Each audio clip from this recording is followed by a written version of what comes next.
What are the core principles of co-op games?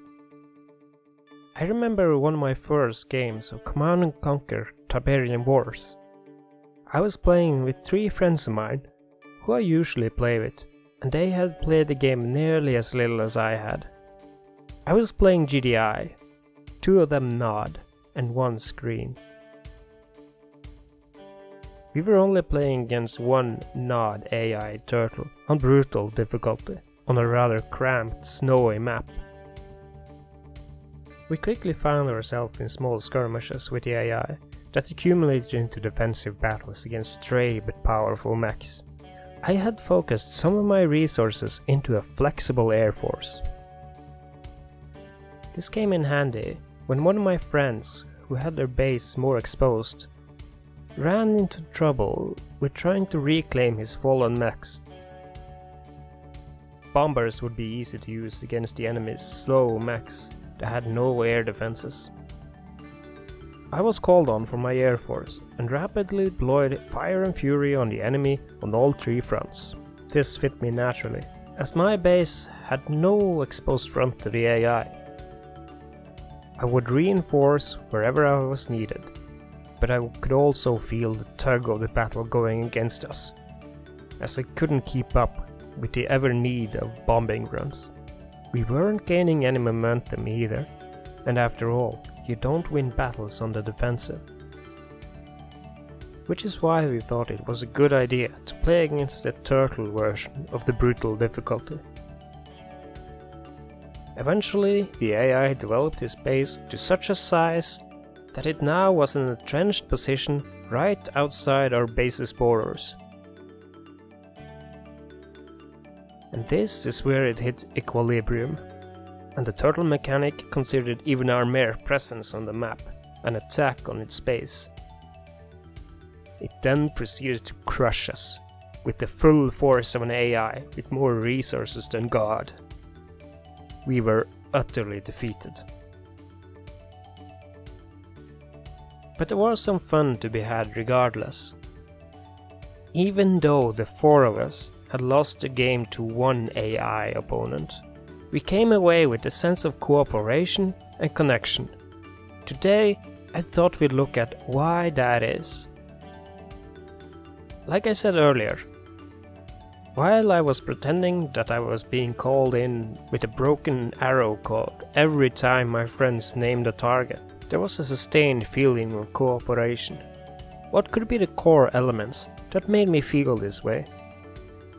The whole is greater than the sum of its parts, as is apt as we embark on the journey looking at this topic. Even though we lost due to our novice experience of the game, our team acted as a single unit that was actually greater than the sum of its parts. This is a hint that more players acting together might give a greater experience than one would have themselves. But it is only true if the game allows for that. Back in the day, as a teenager, when much of my life orbited around Morrowind, I would daydream about what it would be like to play it in co-op. And I remember my thoughts vividly as they came to a screeching halt as I realized that nothing in the game would be more fun with someone else. Even today, I can think of nothing in the vanilla game that would be an enhancement by playing it with someone else. What I really wanted, I decided, was to sit inside during the summer and play it next to a friend who was also playing it on their own, and then share stories as we went along. Most games with a slow pace can allow for that kind of interaction. But as far as a co-op experience, it wouldn't do well at all. Games that are built for co-op aren't simply games that have more than one playing. What made the Command & Conquer match I mentioned earlier so compelling as a co-op experience was that there was made room for more players to communicate to each other what they were doing and what was needed, and isn't being met by them alone. there are many built-in ways that one player will always be limited in the ability to meet the challenges of the game. If the challenge is outside of the player's ability, then getting a team together provides a greater satisfaction than turning down the difficulty. But all games can surpass the player's ability at some point, and it alone does not justify creating a decent co-op experience. If any of you have had the unfortunate experience of playing the game God Mode, you know exactly what I'm talking about. In God Mode, you can enter a sort of quick instance shooting level where you kill hordes of monsters. Good old horde mode. It does it badly. If you have a friend with you, you are best served to kite the enemies in different directions, so that you thin out the horde and that's the last you see of your friend for a while. There is no force amplifier abilities that you and your friends can figure out how to use. No strength in numbers other than doubling the damage and health input. Now ask yourself if that's a good strategy for enjoying a game with someone. If your answer is yes, then I don't know what you're talking about, and I'm pretty sure you don't either. By the way, I'm just echoing the words of Sam Harris regarding a different topic, so don't credit that to me. God Mode is the quintessential example of what co-op isn't supposed to be. With that in contrast to the Command & Conquer game, we're getting some stark differences in how players behave. Communication comes to mind as a key measure. How much communication is happening between the players? Well, actually, communication that is useful to achieve one's goal in the game. In other words, information sharing that's useful and goal-oriented. If you can make this kind of communication happen at a high frequency, then you're on the right path. Like in the match of Command & Conquer, our communication was strictly relevant to the game and happening rapidly, as we needed to continuously update each other on the needs of the situation. There was nothing reminiscent to this communication in God Mode. But what are the elements that make up this kind of communication between players? When I was playing Borderlands 1 with the same pals, there's a high degree of information sharing in that game as well. Not as connective as in Command & Conquer, but still relevant. We were all laughing at the bad puns and wacky antics of the characters in the game. But after assaulting one of the first bandit camps you get to, loot was divided depending on who would benefit the most from it. Everyone was of course hoping that it would be something relevant to them, but when the facts on the ground appeared, we distributed it in a way that the team would benefit. This is an example of communication in the form of action, making the players feel like a team. Not just tell each other that you are, but showing it. Borderlands co-op experience was nothing spectacular. The looting was an enormous part of the game, but beyond that there was very few mechanics that encouraged this kind of communication. This was very apparent, as I also really enjoyed the game for what it was when I played it on my own. I didn't enjoy it as much, but there wasn't much that was lacking from it when I was playing it on my own. I died more, since nobody could help me back up, but that was an isolated mechanic that didn't spread out much throughout the communication frequency. Player communication that's amplified by mechanics that increase the feeling of a team and not just four separate players that sort of have the same goal is a key ingredient to a good co-op game. Next, we can take a look at force amplifiers. In the game Payday 2, I was robbing jewelry stores and banks on my own to level up to get ready for the next game with my friends that I mentioned in the Command & Conquer story. Compared to the usual runs we played in Payday 2, I found that very little could go wrong in my own runs. In other words, I was restricted in what ways I could complete a mission. In a mission called Ukrainian Job, I would always sneak behind the small jewelry store, subdue or shoot the security, that was guarding the window in the alley.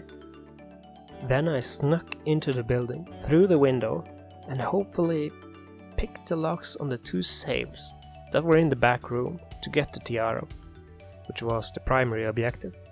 Now, I could have gone guns blazing in the front, but then everything I did had to go right. There was little wiggle room when I was on my own. When I played it with my friends, the total power and ability he presented to the level was to the power of 3.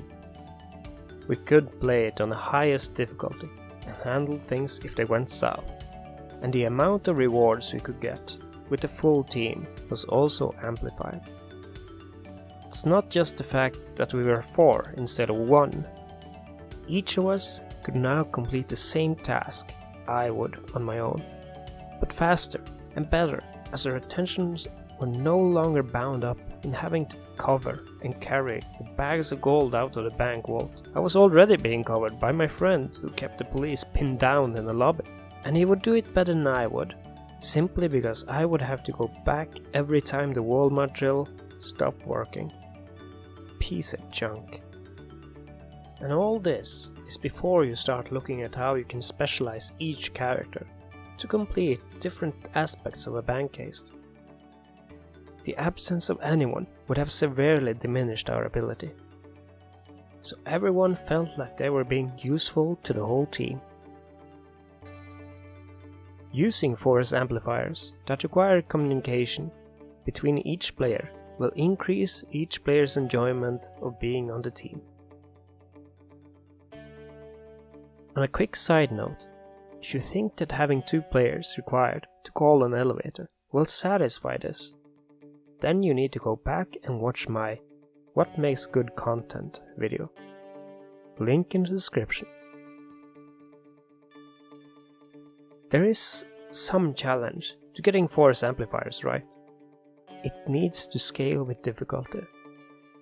The brilliance of Payday 2 is the multiple different difficulty levels that can be adjusted depending on your total ability. So if you're only 2 guys, you can still have a blast.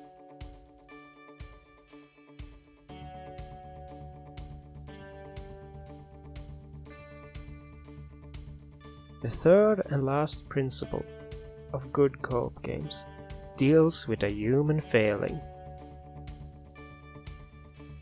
We are quick to place absolute blame on others, of course depending on your locus of control, but often we protect our own ego by placing blame. This is obviously wrong, but many players will do it even if they know that.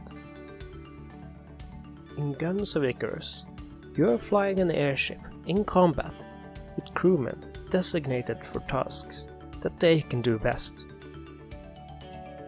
When a ship goes down, the whole team goes down. It's not simply one guy feeding the opponent's team. Short of rare and extreme incompetence, you can never truly blame one team member. The whole crew just has to accept that they were bested by a better airship crew. And while that might seem dim, think about how it would be if everyone jumped at each other's throats right after losing. Admitting defeat as a team is far better than being absolutely defeated by yourselves. Whether or not this design was intentional or unintentional, Guns of Icarus' brilliance lies in its ability to bring a team together, win or lose.